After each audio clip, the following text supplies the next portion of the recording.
कोई भी company real publish करने के बाद share price up and down depend on market expectation.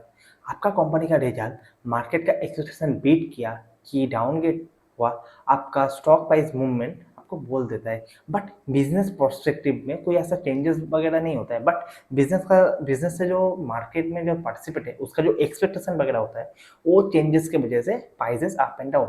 तो आज की वीडियो में मैं दो कंपनी को लेकर बात करने जा रहा हूँ ज्वेलरी इंडस्ट्री का, जो Q1 का परफॉर्मेंस दिया, पर दोनों का जो मूवमेंट था वो डिफरेंस था।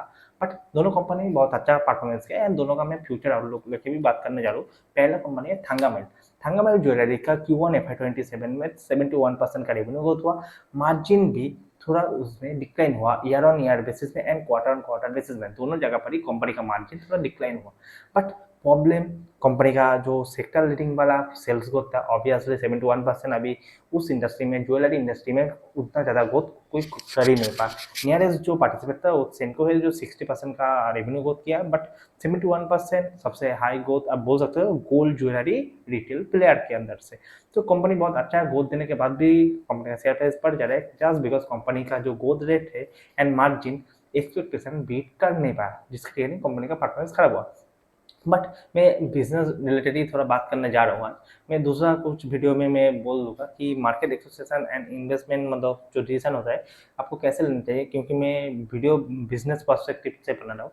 तो मैनेजमेंट का नेक्स्ट जो गाइडेंस था, मैनेजमेंट FY27 का कोई फॉर्मल गाइडेंस नहीं दे रहा है, बट Q2 का एक इंडिकेशन दे रहा है कि उसमें सेल्स इंप्रूव होने का कोई वो विजिबिलिटी नहीं देख पा रहे हैं as as per management. And company मतलब उतना ज़्यादा Q2 में उतना ज़्यादा बुलिश भी नहीं है एंड जब कंपनी का मैनेजमेंट खुद उतना ज़्यादा कॉन्फिडेंस नहीं दिखा रहा है Q2 में कि बहुत अच्छा खासा ग्रोथ होगा, उस टाइम में as a I am a individual investor मैं रिस्क नहीं लेने वाला हूँ। मैं अभी बिजनेस से दूरी बना के रहूँगा, क्योंकि मार्केट में थंगामेल लेके क्योंकि वो लीडिंग वाला सेल ग्रोथ परफॉर्मेंस करता है। इसके रिगार्डिंग कंपनी से जो एक्सपेक्टेशन भी रहता है वो लीडर वाला एक्सपेक्टेशन रहता है हर एक टाइम, क्योंकि कंपनी सेल्स ग्रोथ में भी मेंटेन करके रहेगा, मार्जिन में भी मेंटेन करके रहेगा। हर एक चीज़ में कंपनी परफेक्ट होना चाहिए, क्योंकि कंपनी को जो परफेक्ट का ही भाव मिलता था मार्केट पे। बट अभी कंपनी क्योंकि Q2 में उतना ज़्यादा एक्सपेक्टेशन नहीं दे रहा है एंड कंपनी बोल रही है कि हम उतना अच्छा ग्रोथ नहीं कर पाएंगे, तो इसके रिगार्डिंग मैं कंपनी से भी दूरी बनाऊंगा।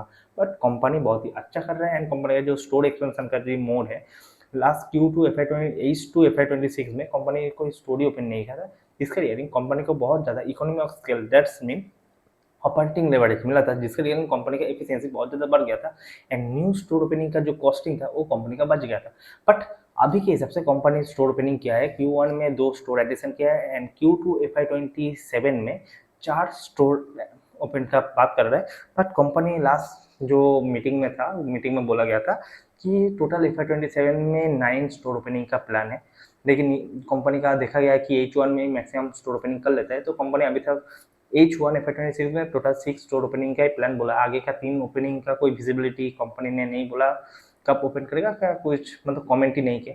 तो ओवरऑल कंपनी का मैं आउटलुक देखूँ तो कंपनी रेवेन्यू साइड में कोई फॉर्मल गाइडेंस नहीं दे रहा है और पेस ऑफ गेट हाँ 100 से 71% है। बट मैनेजमेंट का Q2 वाला जो भी गाइडेंस था वो भी उतना बुलिश नहीं लगा और वो भी बहुत ही ज़्यादा कंजर्वेटिव एंड डाउनवर्ड आप बोल सकते हैं।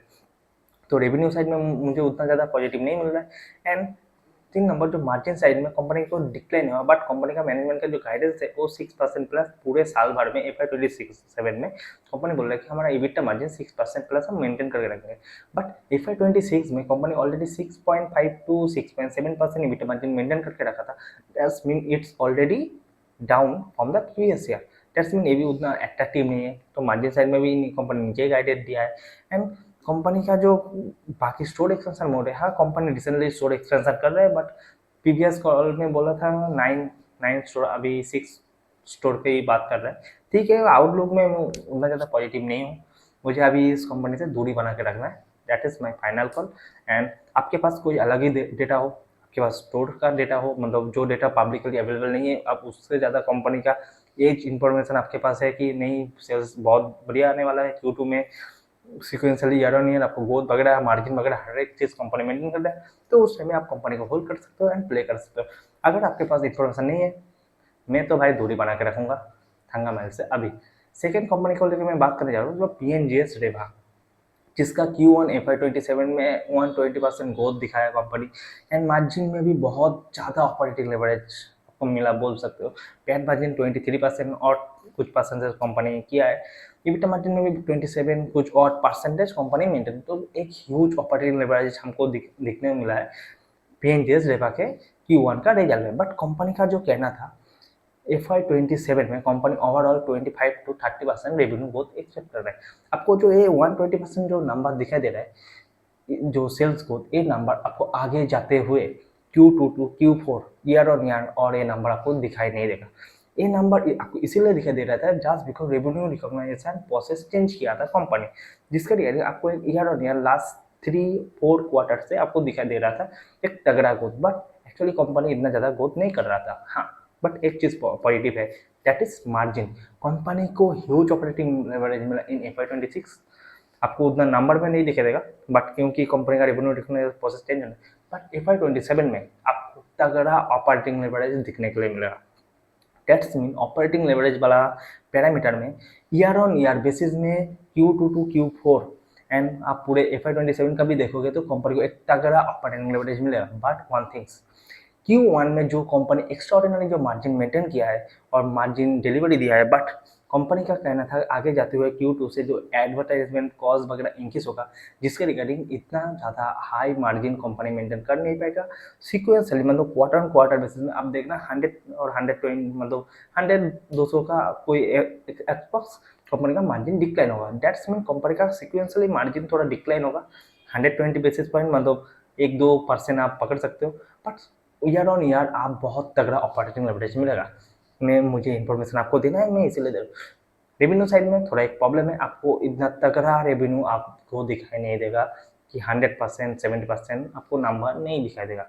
ये मैं गारंटी के साथ बोल रहा हूँ, क्योंकि कंपनी का जो नेक्स्ट पैरामीटर ग्रोथ का डिपेंड बाय जो स्टोर ओपनिंग अभी कंपनी कर रहा है, वो भी स्लो स्पीड से मैं जा रहा है बोलूँगा, क्योंकि अभी तक कंपनी का सिर्फ 3 EBO है। हाँ, आपको टोटल 37 दिखाई दे रहा है, लेकिन 37 से 34 ऑलरेडी SIS मॉडल जो PNGS सॉन का जो मेन ज्वेलरी हब है शोरूम में, उसके अंदर एक सब्स्टिट्यूट बैंड के हिसाब से PNGS रेवा काम करता है। बट EBO साइड में कंपनी का जो प्लान है FY27 के अंदर 9 स्टोर ओपनिंग, मतलब मैं EBO की बात कर रहा हूँ, एंड FY28 में 7 वो शायद आगे जाते हुए अपग्रेड होने का चांसेस मैक्सिमम है। ये नॉर्मल सी बात है। और भी ज़्यादा कंपनी बोल सकते हैं कि हम इंटरनल एक्वायर से और भी ज़्यादा 2-4 स्टोर ज़्यादा खोल ही सकते हैं।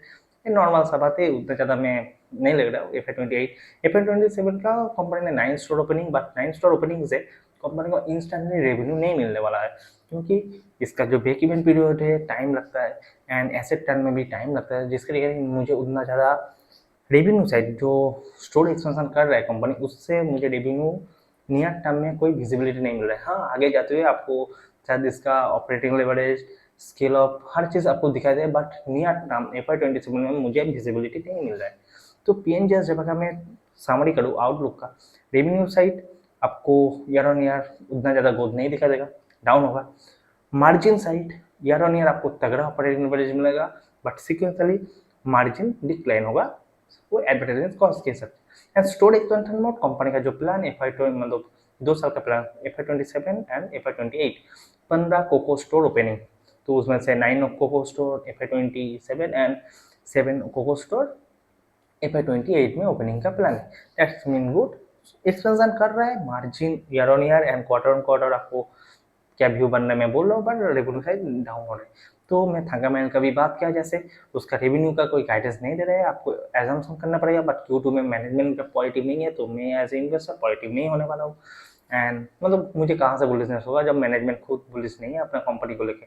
मैं कौन होता हूँ कि भाई खुद से बुलिश का मैं इंजेक्शन मार मार के मैं बुलिश हो जाऊँ, एंड नहीं कंपनी तगड़ा करेगा, बिजनेस बढ़िया है, बिजनेस बंद करके दोनों कंपनी का मैनेजमेंट कोई जगह पर जा नहीं रहा है, दोनों बिजनेस ही कर रहा है, बट बिजनेस से ग्रोथ स्लो डाउन हो रहा है आप बोल सकते हो, नहीं तो ग्रोथ कोई दूसरा जगह जा रहा है, और बिजनेस साइड में थोड़ा इशू आप बोल सकते हो।